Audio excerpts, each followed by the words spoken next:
Hi, I know it's been a while. I had some major life things go on. However, I'm back now. For those of you who are new, I'm making a narrative life simulator about doing tasks while uncovering a story about depression. In this video, I'm going to go over... This better not be another video of how you made things look nice. What? Well, the last two videos you made were just you making things look nice. Are you gonna add anything new? I'm really glad you asked. Most of the video has to do with under-the-hood bug fixes, optimization, and mechanics reworking. I'm still kind of new to this, but I'll try to make this as interesting as possible. I'm also doing something new with this video, so let me know how you like it. With all that being said, let's get into it. I started by having some playtesters test the current version of the game. I must say, if you're making a game, do not underestimate the power of playtesting. I got so much information and feedback from it. Though it was a little hard watching someone not understand something I worked pretty hard on. Most notably, one person spent, no kidding, 23 minutes trying to wake up. That's the first task the player has to do. So yeah, definitely have to do something about that. During the playtesting, I noticed that players didn't realize the spacebar had to be spammed instead of just pressed. This would then lead to the player pressing every key on the keyboard to see what everything did. To combat this, I added a prompt that shows up if the player hasn't pressed the spacebar in a while.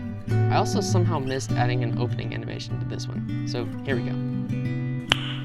Nice. The way the task list works is that when any key is pressed, it closes the scene and adds a new task to the task list. This worked pretty well until playtesters found out if you slammed your hand all over the keyboard, it would end the task multiple times, adding multiple duplicates of the task. This was a pretty easy fix. All I did was add a check to see if the button has already been pressed. In a matching card game, you can flip over two different cards to see if they match. What you can't do is constantly flip the same card over and over again. Much better. I also cut the time in half it takes for cards to flip back over, as I thought it looked slightly too long.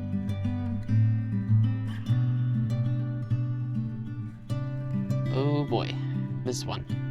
I didn't change much about it, but playtesting has showed me a lot about how hard this one is. I will definitely have to address that later. The only thing I did to combat the difficulty for now was removing the need to have to press the spacebar, as most playtesters couldn't figure out why the minigame kept going after finishing the word, and I don't really blame them. I mean, come on, what is that? Finally, this here was bugging me. Sure, it works, but it doesn't look nice. I wish I could say I made some cool function that checked to see if a word was too long, but I was lazy and just changed the text to have multiple set lines. Probably not the correct way, I know, but you know, yeah, it works. I made an Instagram post a while back asking y'all for suggestions for food items. Well, I finally got around to doing that. This wasn't difficult at all, as all I had to do was add them to a list of food items that are randomly selected. If you have any suggestions of your own, feel free to leave them down in the comments. I noticed that it was fairly common for the chosen food item to not change spots when getting scrambled. This wasn't really a big deal, but it does make the game easier, and well, we can't have that, can we? So I decreased the chance of that happening by about 50%. During the playtesting, a lot of players were confused and would wander off after completing the previous task, as they thought that was them eating the food. So I changed the name to hopefully help guide the player. Remember those different food items that can be selected? Well, it doesn't make much sense to select the food and then it just looks like this when you eat it. That's actually really gross looking. I don't know why I put that in there. Anyways, this means it's time to make some textures. If you notice the textures don't match what I show, it's because I had to make them slightly larger and didn't record myself doing that. Sorry about that. There was also a lot of confusion about how to complete this task successfully, as apparently this one was really confusing. Sorry.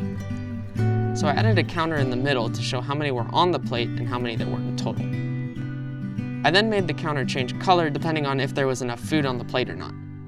After that, I added some smooth dragging to the food items and voila, not a single bug or error. Oh, that's a lot. Okay, maybe a couple things went wrong. First, the texture not showing up was due to me not naming the hot dog texture correctly. Oops. Next was the negative value. This took quite a long time for me to figure out.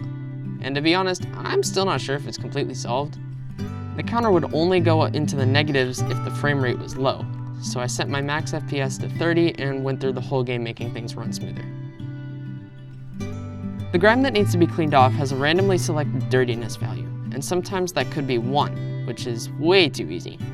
So I bumped the minimum value up to 3. During playtesting, I had my brother play the game and caught him using an auto-clicker to bypass this task. Now, I don't like that very much, so I made a function that checks how long it's been since the last click, and if it's lower than 1/10 of a second, it doesn't register. But now that I've told you that, you'll probably just adjust your auto-clickers so it works. This minigame runs perfectly with no flaws whatsoever. Ha! I bet you thought I was going to show some footage of it breaking. Well, nope. It really does run pretty well. Since nothing really needed to be changed, I just polished it up by adding some smooth dragging and playing some nice little pop sounds when it starts.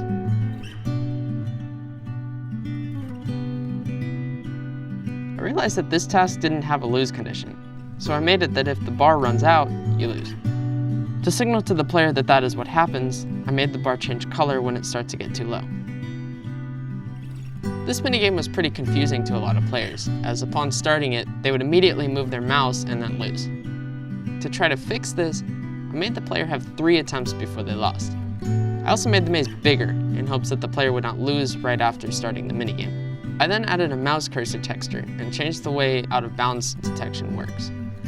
It used to just check for the speed of the cursor, but after making the maze bigger, it would give a false positive. I just added invisible walls that detect collision. After all of this, it was still too confusing, and it didn't make much sense to do a maze when you were washing your clothes. So I scrapped the maze and made a new minigame for it. Now, unless your name is Timmy, you probably wash your clothes. That's right, I'm on to you, Timmy. And typically when you wash your clothes, you wash them in reds, colors, and whites. Hey, isn't this just another version of sorting? What? No. Nuh-uh. Shut up. This one has clothes in it. I realized after I was done that some players might not know exactly what constitutes as colors, reds, or whites. Well, I certainly hope everyone knows what whites is. It's just white. But anyway, to make sure the player did know which colors go where, I made the word in the center show the colors accepted. I don't particularly like this solution, but it works for now. Let me know any suggestions you have for making this better. After watching some playtesters play this one, it's just a time waster. It's dumb. To make it better, I made it smaller, added a timer, and changed it to blue. Then I switched this minigame out for cleaning the bathroom. To replace the minigame for drawing clothes, I went back to the old drawing board. No pun intended. This one is relatively simple. This little red bar on the right keeps going up and down, and the player needs to press space while it's over the green zone. I made the green zone get progressively smaller each time to make the minigame slightly harder.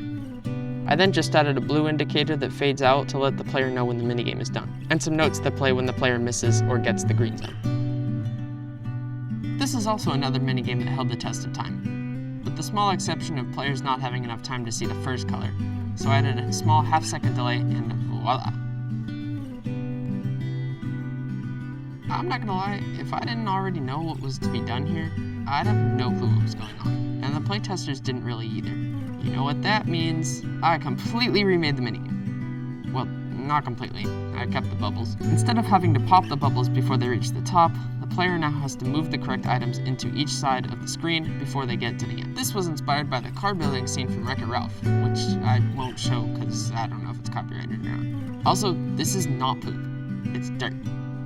Unless you tend to poop in the shower. In that case, no judgment. I'm sure we all do it sometimes.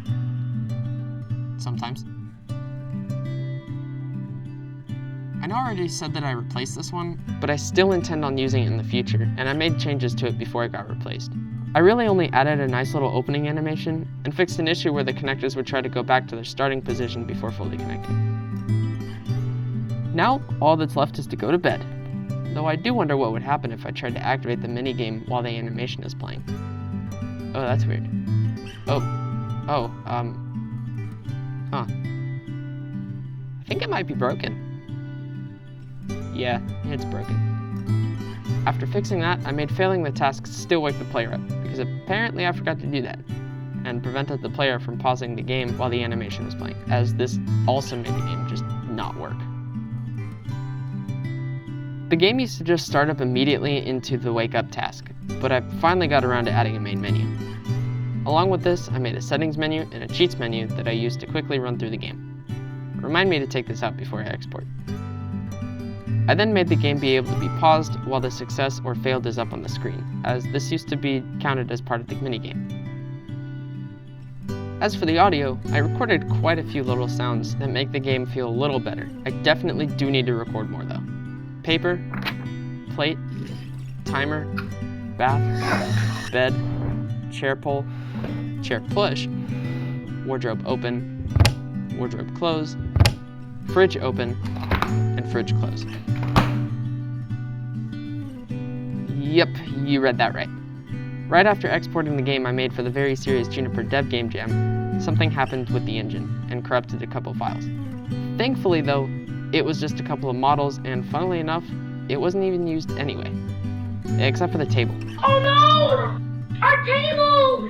I also had to spend time re-adding all of the inputs and global scripts, because for some reason they got disconnected during the corruption. Let this be a lesson to always save a backup on your projects.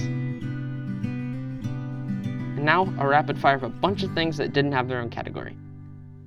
I tested not having a crosshair, as I thought that might not look good, but it just was confusing, so I added it back in. Made the puddle show up after taking a bath, made failed tasks get taken off the list, added instructions to timed minigames, and then promptly removed them because they just didn't fit well. I think I baked the lights, fixed the button texture being off by a few pixels, added a demo ending, and finally added a fade whenever each part of the day was over. I really like this one. That's going to be it for this episode, but hopefully I'll actually be able to get a devlog out in a month or two. If you're interested in following along with the development of my game, you can subscribe here on YouTube or follow me on Instagram where I post somewhat frequent updates.